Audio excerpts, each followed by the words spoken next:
join. Somebody else is letting people in.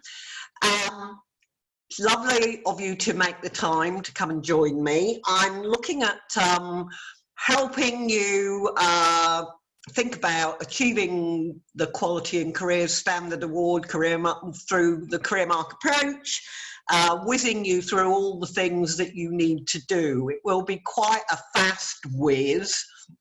There is a set of slides that hopefully you will be able to access and find useful, and you can always come back to us later. So, having shown you a very brief look at my face, I am now hopefully going to share my PowerPoint with you, and we will then have a slideshow. Oops, apart from I can't press the right button. Yes, there we go. So, I'm also aware that I need to get myself well out of the way before 11 o'clock because Rachel is coming to deliver her presentation at 11. So, I was just going to have a look at achieving the quality standard using the Career Mark approach.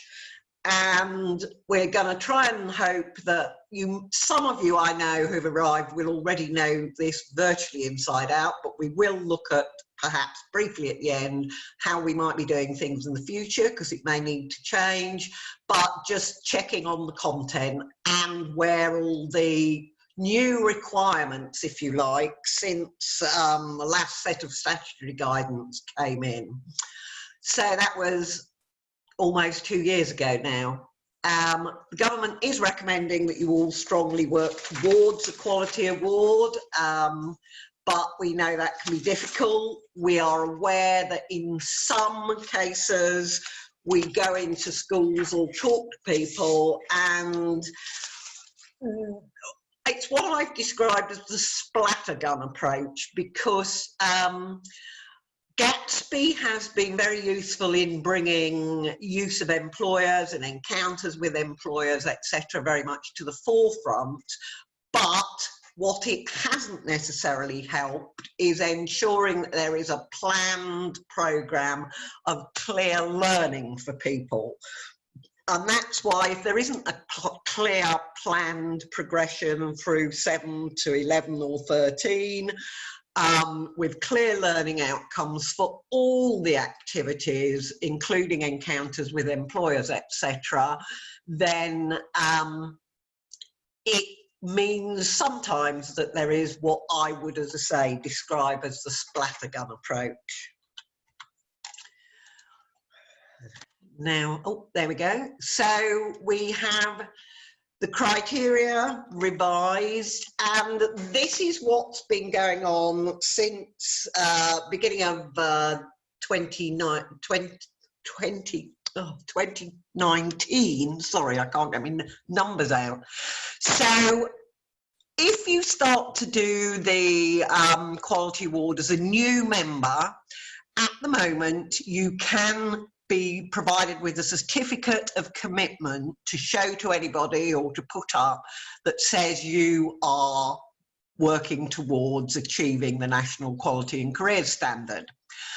The only requirement we have for you to get that certificate is that you must have undertaken the Compass assessment at least once and shared those results with us. Doesn't mean you have to be good, but it means you have to have done that.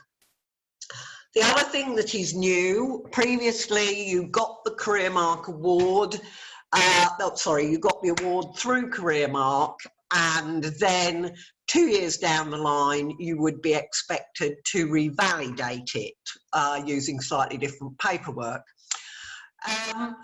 However, we have put in place a system now as a requirement from the Quality and Careers Standard Board that after 1 year we will do a review with your school to see how you are making progress in relation to the targets and recommendations that came out of your assessment 1 year earlier. We hope that this isn't a terribly onerous thing. It's done by paperwork and a telephone call if necessary. Nobody comes to visit you. Nobody looks at anything in huge detail. But we have a page on what is called our revalidation report form that asks you a year on what you have done in relation to addressing the recommendations your assessor made. And that also then, we hope, will engage you in the process of thinking, oh yes, it's a year since I had an assessment, it'll be another year when I need an assessment, so let me get on and collect the updated evidence and review things and make sure things are going on. So that's what's happened, and it is fully Gatsby aligned. Now, at the moment, until the end of this calendar year, so the end of 2020, we are able to make 3 judgments as a quality award provider. If it is if you don't provide sufficient evidence and we're not happy about it, we will make a deferred judgment.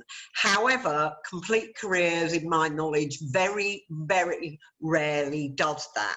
We would probably not come to your site unless we were pretty sure you were going to at least get the making good progress, because we do not want to set you up to fail. We don't want to waste your time, if you like. So we can make a deferred judgment, but it is very unlikely that will happen.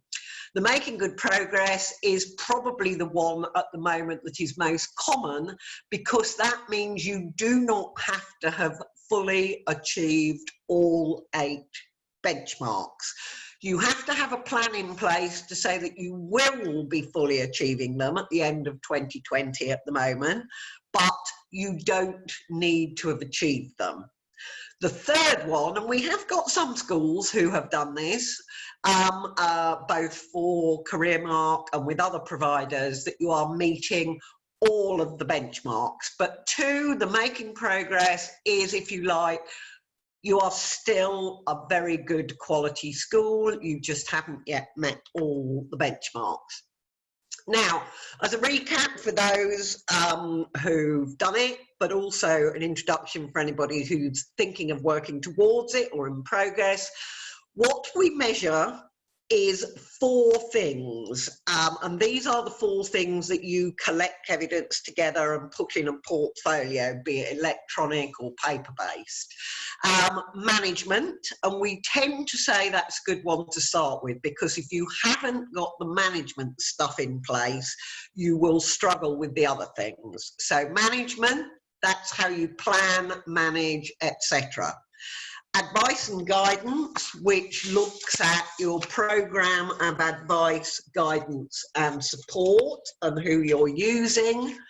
Information, which again looks at the sources of information you use, which can be people, books, online resources, whatever, and ensuring that the youngsters you are working with are able to know how to use those and know the right sort of resources and what the value of that resource will be.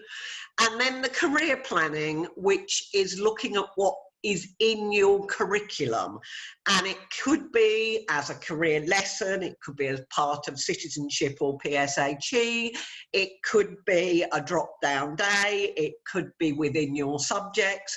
The career planning could be anywhere really, but it needs to be all part of what your program is doing.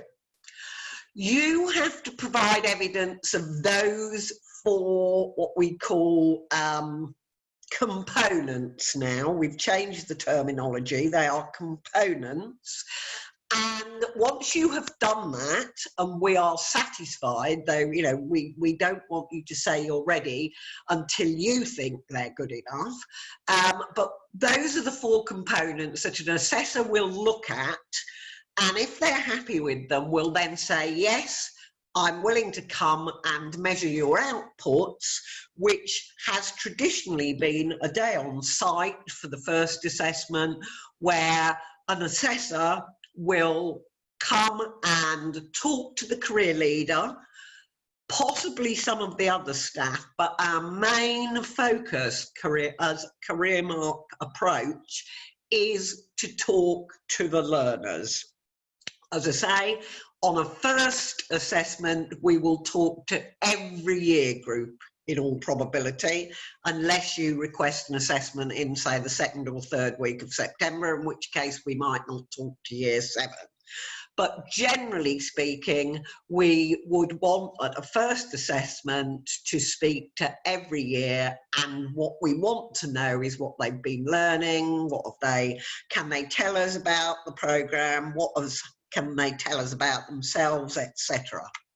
Okay, so those are the 5 elements, and I'm now going to spend a little bit more time on them. Management, national good practice. Now, when you look at these slides, we have 2 sets of notation going on. The main set, i.e. the M1, is really what you need to be worried about. Well, no, you don't need to be worried about it, but that's the one that will be important for you. The QC ones and the Gatsby are, if you like, cross-references we've put in for you in case you want to know which benchmark it might equate to, or which criteria the National Quality and Career Standard requires you to meet. But that's really something you don't need to worry about. By fulfilling our M1, you will meet that. So the M1 is the main important point in a sense. So that's fulfilling your statutory duties, the Ofsted and Gatsby requirement, and having recognised learning.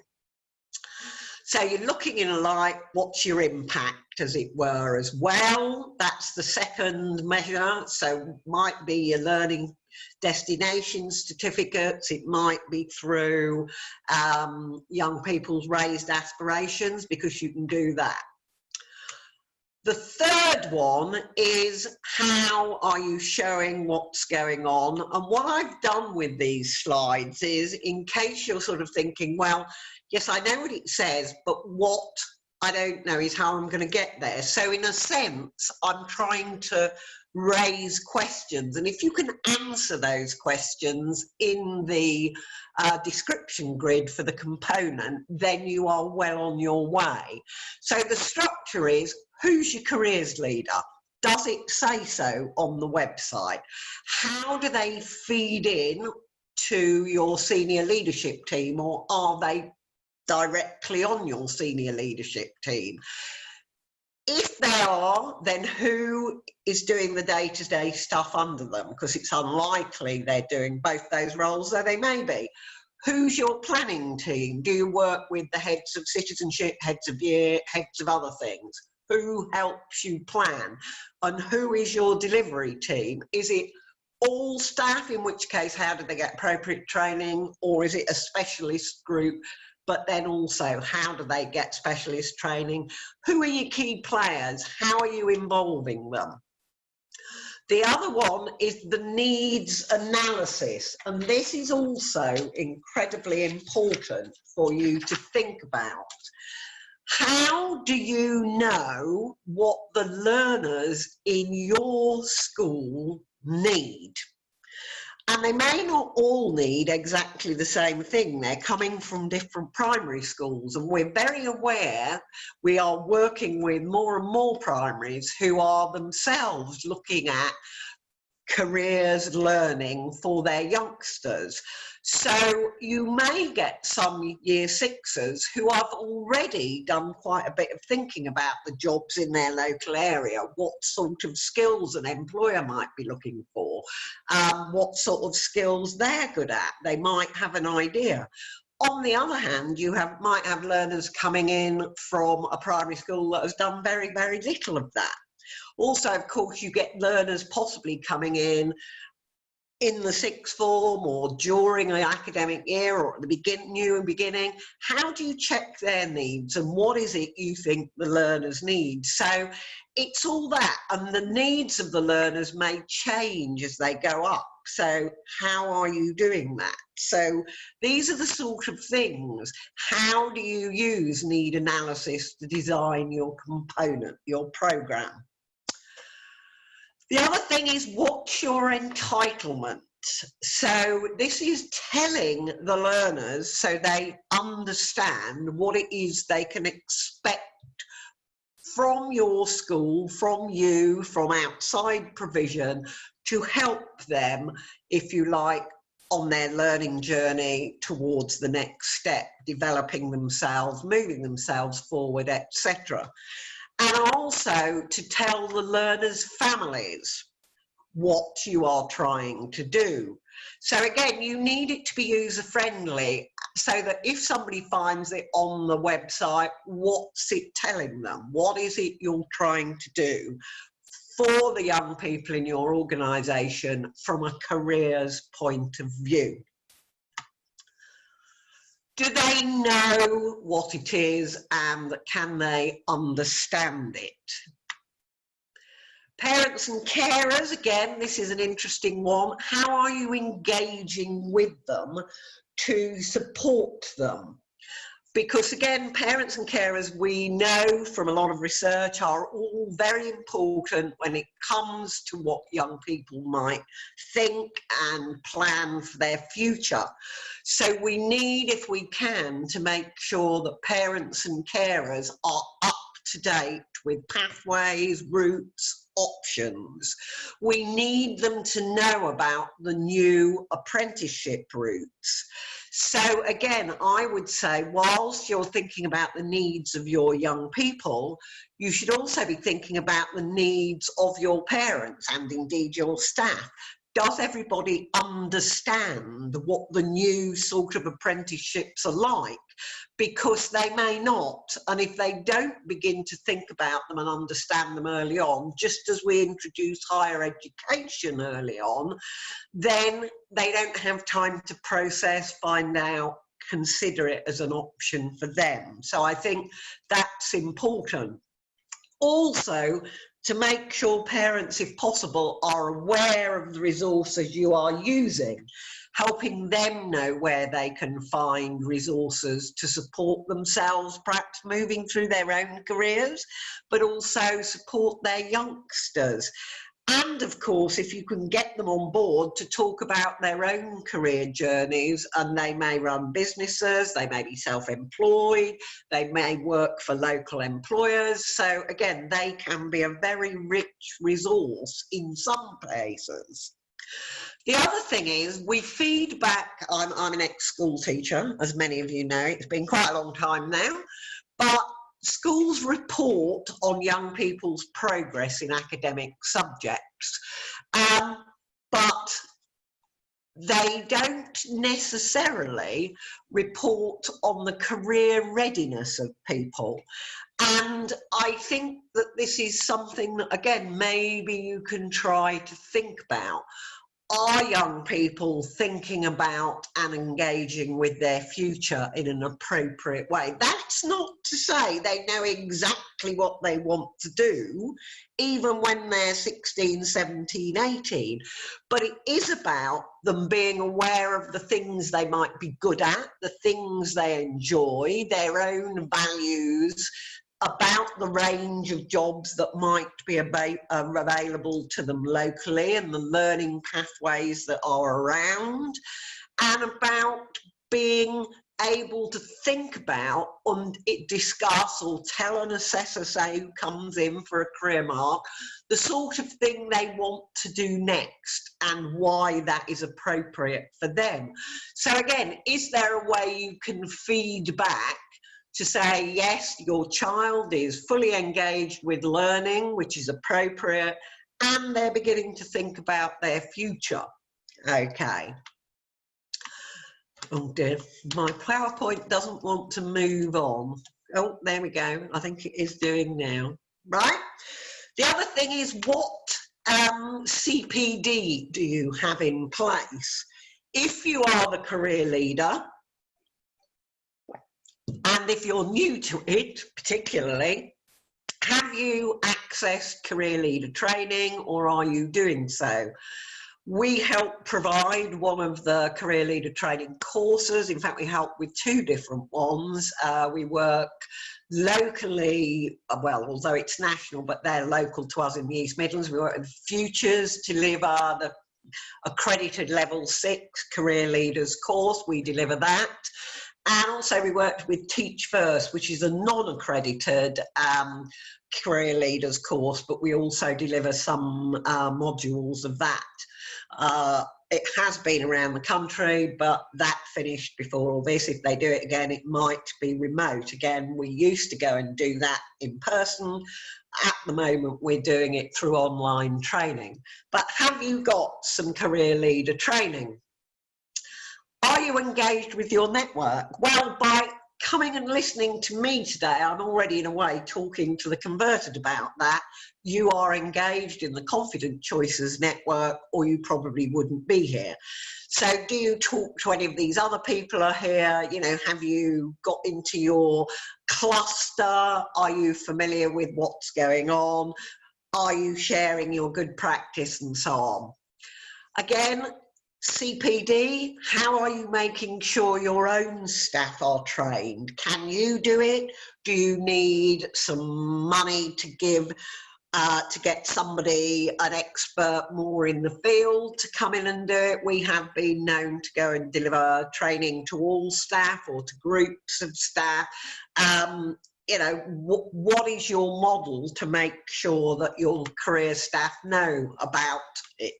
It's also important, very important in my mind, that everybody in the school, and that's not just your teaching staff in some ways, it's all your support staff as well, if at all possible, are aware of what's going on and how they might be able to help and support young people on their career journey. A school is a place of employment as well as a place of learning. So who have you got there? What are their careers? What can they tell you? And again, it's about that 3 strands, I always think, of careers. That is, 1, what am I like as a person? What do I enjoy doing? And it isn't, unfortunately, everybody who likes sitting and learning and doing their exams. They want to be up and doing practical stuff. But they do have to try and fit in until they are perhaps able to go off and do something more practical. But that's the first thing. So, you know, being punctual, things like that, you know, employability skills become important for people to highlight. Also, as well as self, it's about knowing about the jobs. So again, do the whole of your staff know who big local employers are? What jobs are on the increase possibly? What might be on the decrease? So at the moment, I'm not entirely convinced any of us know all that, but hopefully we will get a handle on post-COVID job markets and find out what's going on. So whole staff career training. And then of course the other thing is, so understanding self, understanding their opportunities and options, and then moving themselves as a young person forward. And although career management can sound very highfalutin, again, I always tell staff when I talk about it, it's about making sure you make the best of all your opportunities. So it's trying to do your homework, asking for help when you need it, joining the clubs at school, doing your best so that when it comes to making choices, you are aware of the best choices to make and where you can go. MA is partnership. And that is, again, who are you working with? What's the way you're doing it? Oops. And that's just something, if you like, perhaps I ought to go back. Partnership agreements and commissioning. If you're using outside providers for particular events or for work experience or for providing you with one-to-one career guidance through a level 6 practitioner, then that's also important. So who are you working in partnership? Monitoring, review and evaluation is making sure you've got a good program in place, but you update it regularly in line with both the needs of your young people, the needs of the economy, the needs of the school, and and to check that the learners are getting what they want, what they need. So it's about making sure it's being delivered effectively. Is it the right thing? Is it getting the learning you want? Is it doing what you want? Okay, so the three things, if you like: monitoring, you've got a program in place. How are you checking it's actually being delivered? 2, once you know it's being delivered, maybe at the end of a unit or the end of a year, was it the right thing? Does it need changing? Was it good? Ask all the stakeholders, people who deliver, the students who get it. Talk to whether the guidance staff perhaps feel the learners are ready for their guidance interviews. An evaluation, if you're teaching young people, and what I think careers is about, we are in the game at Complete Careers of empowering people to make successful transitions. So ideally, by the time you've got a learner in year 10, 11 and beyond, it's about trying to make sure they've taken ownership of what am I going to do next? What do I need to do? Now, they probably won't all, but the more, that's what you're trying to do. That picture of the 2 bottle lids, if you like, sorry, the 2 bottles, one with a lid on and one with a lid off, is how somebody once told me what they thought evaluation was about. It's teaching somebody how to do something, but then seeing them use it. So the bottle on the right, if you like, my evaluation of whoever, they've actually opened the bottle. So they are now using what I have taught them so that they can get at the water that happens to be in there. So you need to be doing a continuous cycle improvement. It should be in your career development plan and your whole school development plan. That took me quite a while of my time. I'm aware I've got limited time to get through the other modules, but they are not as important in some senses because they will fall out of that management one. The information is, who have you got there? You know, where is it? Is it people? Where is it being shown? How can people use it? So it's systems and content. Are they up to date? How are you managing them? How can young people find their way about them? And have you got a variety of formats? Can young people get to them and use them, etc.? So it's all there. That's the sort of questions you can ask. The advice and guidance, again, how do you identify who needs it? And again, I make a plea that people think about using external level 6 or even internal level 6 advice and guidance before years 11. It may be that young people will benefit from it significantly more in maybe year 9 or year 10. It may help a disaffected young person to feel they're getting back on track because they see the point of going somewhere. It may be that very bright young people would benefit from earlier guidance interventions because they have so many choices. So again, are they setting themselves targets? Are they tracking? How are they recording their learning? In terms of this, also remember what the government actually requires of you at the moment in terms of working through the Gatsby benchmarks. There is an expectation that by the age of 16, every young person should have had a one-to-one interview with a career professional at level 6. This has got quite significant cost implications and we are aware of that, but I am flagging up what it says. Okay, qualified career professional, CDI professional register, ideally, so that they have signed up to the Code of Ethics, have access to the necessary resources, etc.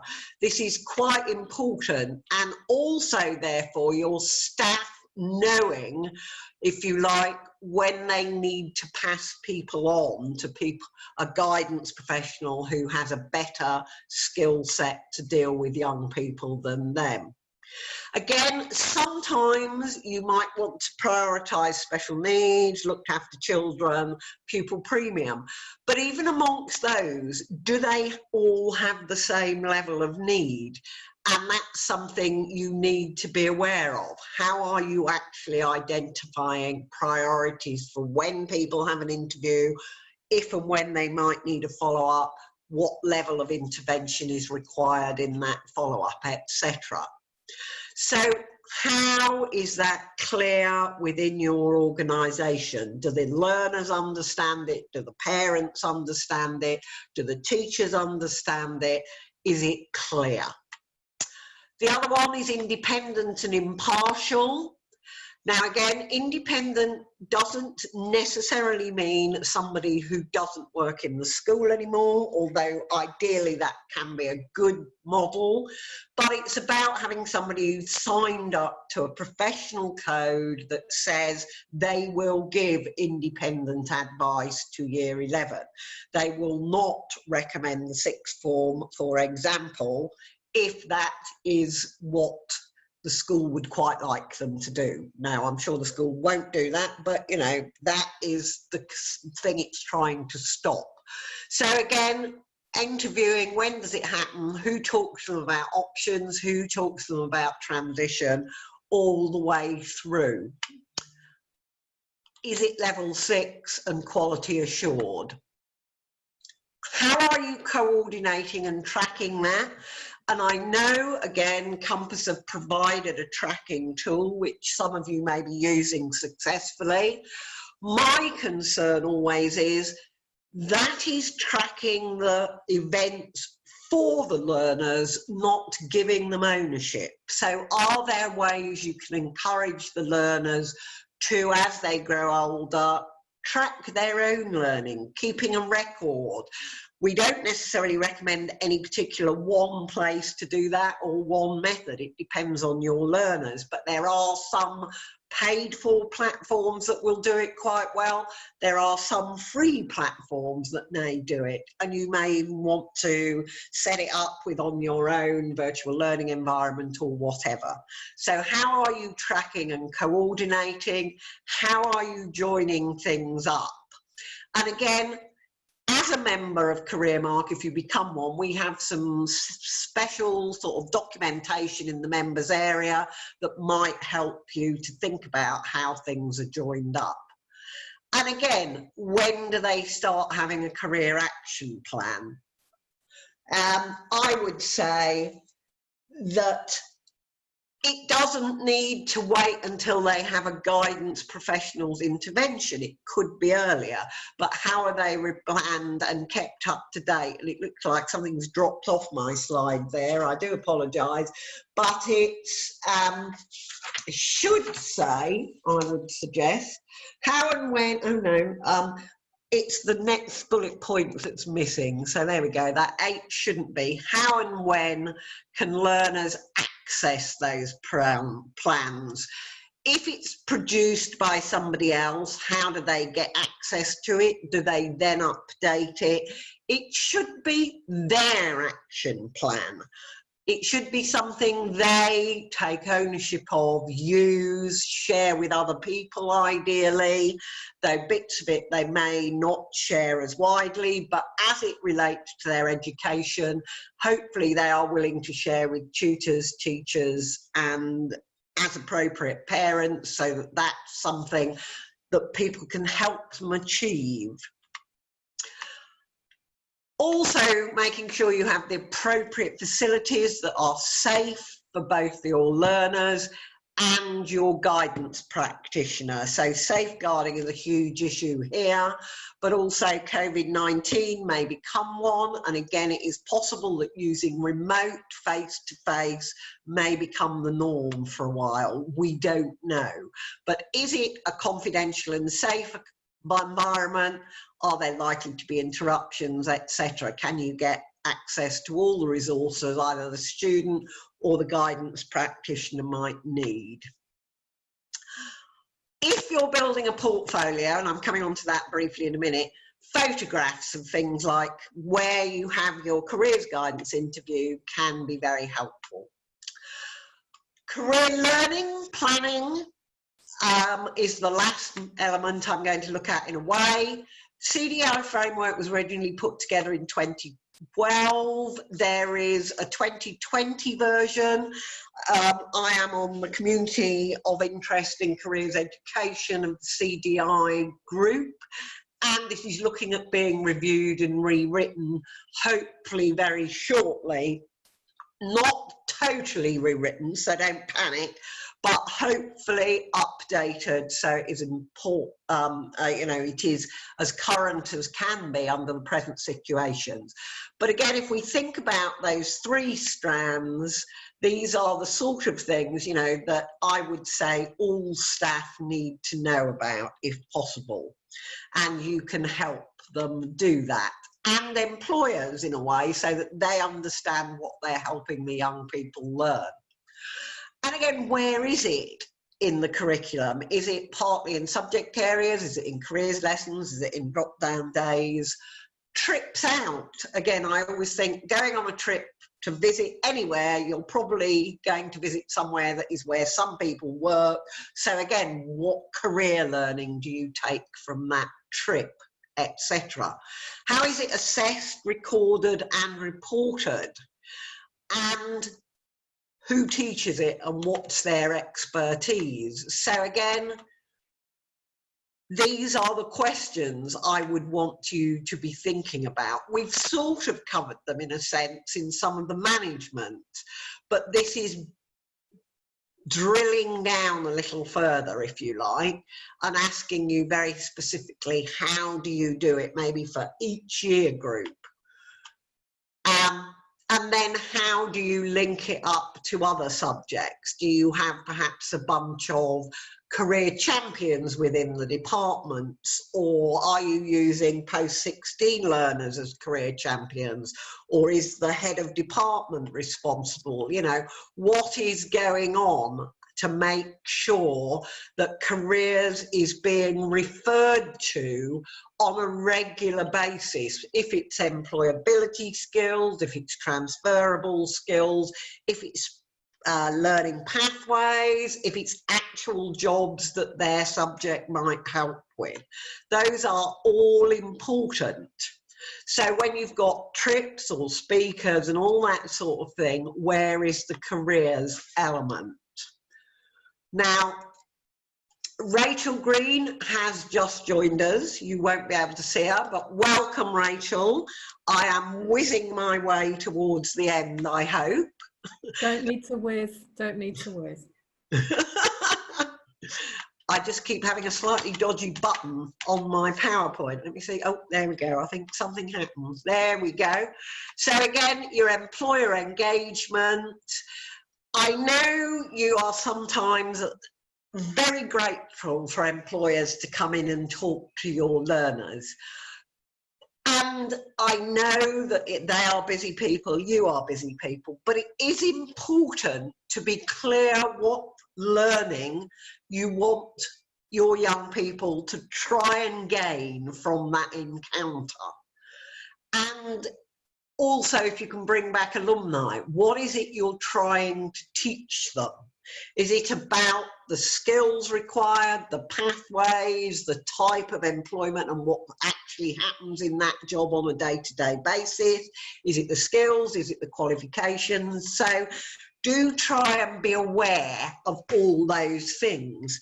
And again, when you're dealing with further and higher education, trying to make them aware of all the options, why they might be different, how they might be different, why it might be appropriate for learners to do different things in different ways and different places.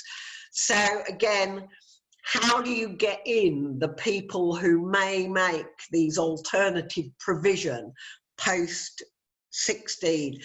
Even if you're fairly near Lincoln, potentially, or any other of the UTCs or other free schools that may grow up and may be delivering something different, how are you ensuring your 14-year-olds are aware of all the options, if you like? So how are you making sure that everybody knows? So those are, if you like, all those bits and pieces that come together in an award and an assessment process. And this is just a little screen, if you like, of a track that how we do things. And it doesn't have to look exactly like this. It may be that you've done some sort of audit before you become a member. So you'll see with my little arrow, those might be in different orders. Again, you may begin to write description grids, which will help you identify gaps, and then you can action them.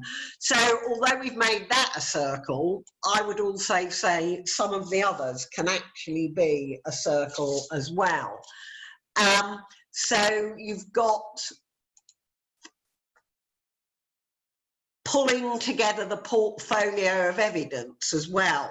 Again, that probably comes from when we were talking about a paper one, and you would get all the bits of paper together at the end. But even there, people ought to be collecting relevant papers as they go along. You can always cull them later. I remember people I've worked with would put everything they thought might be relevant in a big box file and then sift it later, because we don't actually want hundreds and hundreds of pieces of evidence. We want a maximum of 50, really. So that's for your first assessment. But these days it may well be more electronic anyway. So have you got a career mark or a quality and career standard folder that, again, you're putting policies in, development plans, evaluations, reviews, etc. And once you are ready with all the evidence for the 4 strands I talked about at the beginning, management, information, advice and guidance, and career learning, if you like, then you request, and you have that ready as a portfolio, whether it's electronic or paper, and you, in theory, request an on-site assessment. And then the assessor will look at that, and so long as they're happy with it, they may ask for a little bit more, but generally they will say, yeah, okay, I'm happy with this. I'll agree to come and do my on-site assessment on a particular day. We can do virtual, if that's the right word, or remote assessments. We have carried them out successfully. That would perhaps mean a Zoom meeting, or using whatever platform you might use, so maybe a Teams meeting, or somebody has talked to me about Google Classrooms. But it might be that we could identify learners and you could have them socially distanced as appropriate in a room, and we could talk to them as a group. Or we could pull the small group up on a Zoom, and again, they could be there talking to us. So even though there is issues, there are issues around being able to come in at the moment and do assessments as we would have done in the past, it doesn't mean you can't be assessed once you're settled back into whatever your routine is. So again, we would do an assessment, and then a report is written, which you get to see. Some of it includes your recommendations, which feed into the revalidation. So the revalidation is to sort of revisit and start with, again, gathering evidence for your assessment indicators, but in the revalidation form, if you're doing a second or third process, and you would have potentially started that a year earlier when you did your review. That just basically gives you the bullet points and a couple of facts about what I've just said. You usually find out on the day what the assessor's judgment is going to be, and as I say, we are unlikely to have agreed to carry out an assessment if we think you have big holes in your evidence that would require a deferral. We are more likely to say, look, we need this, this, this and this, can you provide it? If not, we don't think you're ready for assessment yet. Okay, again, just briefly about the validation, less evidence, shorter piece of paperwork, doesn't cost the school quite so much. There's a different diagram for those interested in that, and there's the website link. Now, my clock says exactly 1:45. I don't know if you've been throwing in 1,000,001 questions. I ought not to. I'm going to stop sharing and my face will reappear. And I'll have a quick look at chat. No, it looks like nobody's been throwing me 1,000,000 questions. So I will probably just say hello again to anybody else who might be joining for the next one. I'm not quite sure how that's going to happen, where you're all going, some of you may stay on, or there's going to be a new room. And thank you, somebody's just given me a little thank you as a comment that was a good reminder of the process. So obviously somebody who's done it before. I hope that anybody who hasn't done it isn't feeling totally bamboozled. Somebody's put in very useful, and somebody said always good to see me. Thank you very much. Good for you to be here. And I am now going to, I think, say cheerio, enjoy the rest of your Friday. Maybe we'll all get to meet again in person soon, but if not, we might meet at our conference online. So I'm leaving. I will leave the meeting to do whatever it's got to do next, because I've got somebody somewhere else doing something. So bye for now, and thank you for coming. Have a great weekend.